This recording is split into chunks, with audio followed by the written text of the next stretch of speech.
Miracles somehow appear, and there in the... Remember crying over a spider saving a pig? Don't kill it! It's unfair! Fern, you will have to learn to control yourself. Charlotte's Web wasn't just a tearjerker.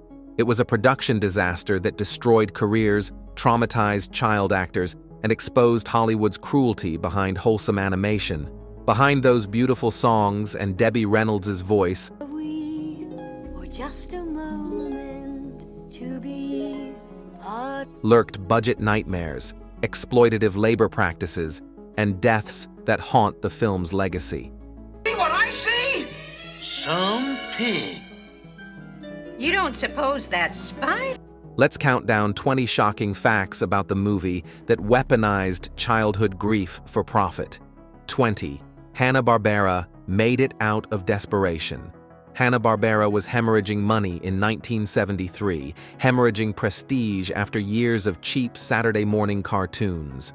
Charlotte's Web was their desperate bid for theatrical legitimacy and critical respect they'd never achieved. Some pig. Yeah, some terrific pig. He's terrific. I never saw a pig. The studio bet everything on adapting E.B. White's beloved novel, hoping literary pedigree would erase their reputation for garbage animation. It was financial and artistic desperation disguised as ambition, proving even cartoon factories occasionally dream of being taken seriously. 19. E.B. White hated everything about it. Author E.B. White despised the film adaptation, calling it a travesty that betrayed his book's subtlety and depth. He particularly loathed the musical numbers, believing songs trivialized Charlotte's death and commodified genuine emotion into marketable entertainment. White refused to publicly endorse the film and privately told friends he wished he'd never sold the rights. The author watched his masterpiece butchered for profit while contractually powerless to stop it, forced to smile through gritted teeth. 18. The animation budget was pathetically low. Despite being a theatrical release, Charlotte's Web had a budget under $1 million, embarrassingly cheap even for 1973. Hanna-Barbera used television-quality limited animation stretched onto big screens, and the corner-cutting shows painfully. Backgrounds were reused constantly, character movements were stiff and repetitive, and entire scenes were animated as cheaply as physically possible. They sold audiences Saturday morning quality at movie ticket prices, hoping nostalgia and tears would distract from obvious cheapness. 17. Debbie Reynolds was replacement voice. Debbie Reynolds voiced Charlotte only after several other actresses turned down the role or were rejected by producers. Charlotte, Yes, Wilbur? are you thinking about your plan to save my life? She wasn't first choice, second choice, or even third. Reynolds was an affordable backup who needed work after career decline, accepting what more successful actresses refused. Her iconic performance exists because she was available and desperate enough to accept Hanna-Barbera's low pay when Hollywood A-listers wouldn't touch it. 16. The child actor was traumatized by script. Pamela Ferdin, the child actress voicing Fern, was only 13 during recording and became genuinely distressed reading Charlotte's death scenes. Directors forced her to record the emotional dialogue repeatedly until she cried real tears they could capture. I don't see any difference.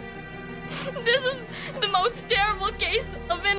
Ferdin later described the experience as traumatic, being manipulated into authentic grief for adult producers' commercial purposes. They exploited a child's genuine emotional distress, using her real pain to sell tickets. It's child labor exploitation disguised as voice acting. 15. The songs were written in 3 days. The Sherman brothers, Richard and Robert, composed all songs in a rushed 3-day writing session because producers demanded music immediately, despite tight deadlines. Count and ounce, we've got lots in common where it really counts. The songs audiences remember were emergency panic work, not carefully crafted compositions. Mother Earth and Father Time and other numbers were first draft material that never received proper development or refinement. Mother Earth and Father Time. The musical moments that define the film We've got larger mouths. What we look like doesn't were rushed garbage that succeeded despite inadequate creative time, not because of thoughtful artistry. 14. Paul Lynde's Templeton was deliberately cruel. Paul Lynde voiced Templeton the rat with calculated cruelty that disturbed children and parents alike. Lynde's performance was intentionally nasty, selfish, and mean-spirited beyond what the script required. He wanted Templeton genuinely unlikable rather than comic relief, believing kids needed exposure to authentic selfishness. And I don't want to be stepped on or kicked in the face or crushed or bruised or... The result traumatized young viewers who found Templeton's cruelty more upsetting than Charlotte's death. Lynde deliberately made children uncomfortable, weaponizing his voice, acting to disturb rather than entertain. 13. The fair scenes used actual carnival workers' background voices at the fair, were recorded using actual carnival workers and sideshow performers Hanna-Barbera hired cheaply rather than union voice actors. These workers had no acting experience and were paid minimal day rates without residuals or benefits. The authentic carnival atmosphere came from exploiting people whose real-world marginalization mirrored the film's setting. It's meta-exploitation, using economically vulnerable people to voice economically vulnerable characters, extracting authenticity through actual poverty. 12. Charlotte's death was reanimated 7 times. The death scene where Charlotte dies alone was reanimated 7 separate times because test audiences' emotional responses weren't strong enough for producers. They deliberately engineered maximum childhood trauma, testing which version made kids cry hardest. I'm done for, Wilbur. In a while, I'll be dead. I haven't even strength enough. The final death scene was scientifically calculated to produce peak emotional devastation in children. It's weaponized grief, using animation techniques to maximize psychological impact on vulnerable audiences for commercial purposes. 11. The film was rated G, despite traumatic content. Charlotte's Web received a G rating, despite containing explicit death, themes of mortality, and potentially traumatic emotional content for young children. The MPAA gave it universal approval, while the film deliberately traumatized kids with existential dread about death and loss. There was no consideration whether young children could psychologically handle the material, just blanket approval, because animation automatically meant kid-friendly, regardless of actual content. It's a rating system failure that exposed countless children to content they weren't developmentally ready to process. 10. Agnes Moorehead died shortly after recording. Agnes Moorehead, voicing the Goose, died of uterine cancer in April 1974, just months after the film's release. She recorded her performance while cancer was actively killing her, though diagnosis came after voice work completed. I think it's T-double-E-double-R-double-R-double-R. Moorehead's final film role was literally recorded as disease consumed her body. The cheerful Goose voice came from someone death was claiming, making her comedic performance tragically ironic given she'd be dead within a year. 9. The spider death exploited real child grief. Young viewers' devastating reactions to Charlotte's death weren't accidental. They were calculated product of research into childhood grief responses. Producers studied how children process loss and deliberately crafted the scene to trigger maximum trauma using psychological manipulation techniques. It's not storytelling, it's emotional abuse disguised as entertainment, using scientific understanding of child psychology to inflict calculated suffering. The film weaponized developmental psychology against vulnerable audiences for profit. 8. The barnyard was modeled on factory farms. Despite the film's nostalgic portrayal, the barn and animals were designed based on modern factory farming operations, not traditional family farms. The realistic details came from industrial agriculture, where animals suffered in confined conditions. Hanna-Barbera researched actual farming practices, including slaughter procedures, to inform their wholesome depiction. The idyllic farm was aesthetic lie, covering industrial cruelty, presenting factory farming as pastoral fantasy, while real animals endured mechanized torture for food production. 7. The runt survival message was eugenics.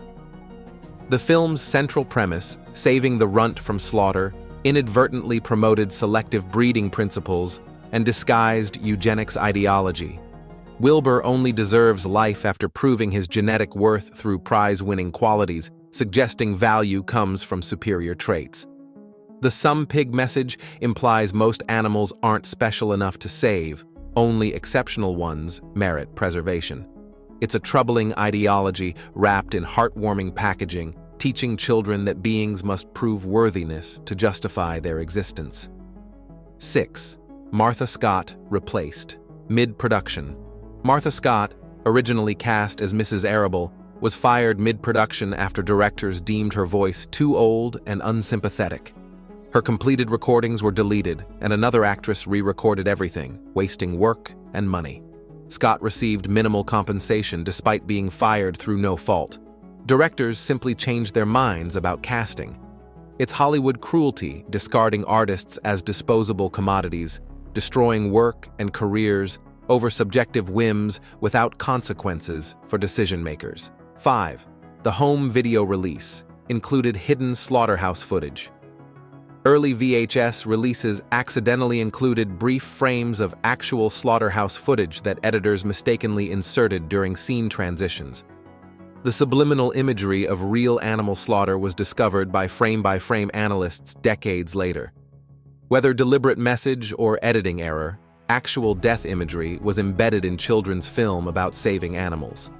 It's disturbing either way, incompetence or malicious insertion of trauma material into supposedly safe content. 4. The songs were censored for religious content.